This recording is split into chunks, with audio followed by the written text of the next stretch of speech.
I want to bring in Dushyant into the debate with the specific context of this debate, and everybody be kind to listen to me. The context is the pseudo meltdown. Now, what is a meltdown? There are many definitions of meltdown. I will proceed with one definition and then you can tell me, Dushyant, if I'm right or wrong. A meltdown is when, like when children throw tantrums and they get increasingly worse between the age of 2 and 3, then decrease till 8, 4. After 4 years of age, the child also makes tantrums worse. A meltdown is when someone becomes overwhelmed with the current situation and temporarily loses control of their behavior. The loss of control can be expressed through shouting, screaming, crying, kicking legs, lashing out, or even biting. That is what you guys are doing today. The pseudos are having a meltdown. Dushyant, how do you view? Dushyant, how do you view this meltdown? And God help these people. Tomorrow, if the Adani verdict tomorrow in the Supreme Court goes against them, they will have a complete and absolute meltdown. Dushyant is losing his audio on the debate, and since I have an incredible ability of constantly speaking uninterrupted for the longest possible time, I will keep speaking till the audio line with Dushyant comes back. And I would like to tell all the viewers today that today, look at the headlines. The Wire, Siddharth Padarajan. I don't know if he's an Indian citizen or American citizen. I don't know anything. I don't know which citizen he is, from which country. Maybe Indian, maybe American. I don't know. You should investigate. They have put an article saying, as Modi decrees a new Diwali, remember there's more to Indian politics than BJP's Ram.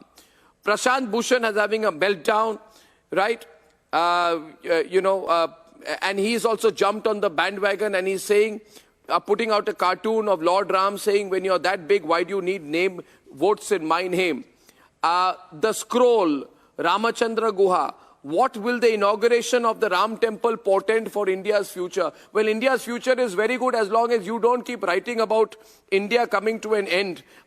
Quoting here that B.R. Ambedkar, if Hindu Raj becomes a fact, it will be the greatest calamity for the country. It's just the opening of a temple, and according to these people, this is the one biggest calamity in the country.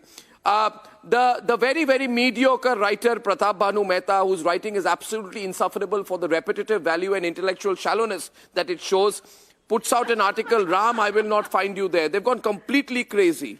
Prashant Bhushan tags an article, apartheid. Pseudo-journalist Arfa Sherwani presents the moment as the start of India's journey towards the revival of its culture as a moment where you couldn't recognize her country anymore. Now, ladies and gentlemen, when people were saying behead Nupur Sharma, these people said we can recognize our country. No problem. But now they can't recognize our country simply because the temple is to be inaugurated. Shubhankar Bhattacharya, this meltdown is absolutely embarrassing. And I'm horrified. The whole month they'll keep doing this. Whole 1 month they are going to do this.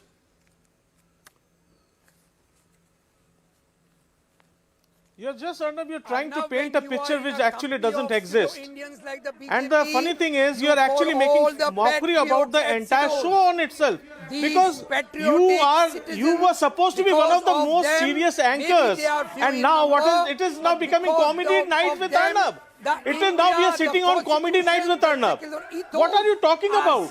Why are you connecting the existence of Ram with only one particular episode of opening? What are you saying? Was existence of Ram dependent on BJP's declaration of his existence? What kind of statement is this? You mean that we should be very happy about the BJP using it as a springboard to, leverage the political gains? That's it. Because Ram exists only if the BJP use it as a Sanju, I'll counter him and please come in after that. Shubhankar, I'll counter him, you come in after that. In my mandir, at my home, be as important. I'm chanting Jai Shri Ram. Why can't be the Ram in my home? From a program with the Prime Minister sitting a few yards away, simply because some youngsters in the vicinity said Jai Shri Ram. At my own interest, as my own decision. Allergy, revulsion. They are saying like this, I want to say. What kind of meltdown Coming, got the audio back with Dushyant. What kind of meltdown are you talking about? Okay, now, Sanju, 1 minute. Let me bring in Dushyant finally. let me bring in Dushyant finally for a minute. Let me bring in Dushyant finally. Let me bring in Dushyant finally on the program because I've got the audio track with him. Rajneel, can I get in Dushyant and then you come in? Rajneel, can I get in Dushyant and then you come in?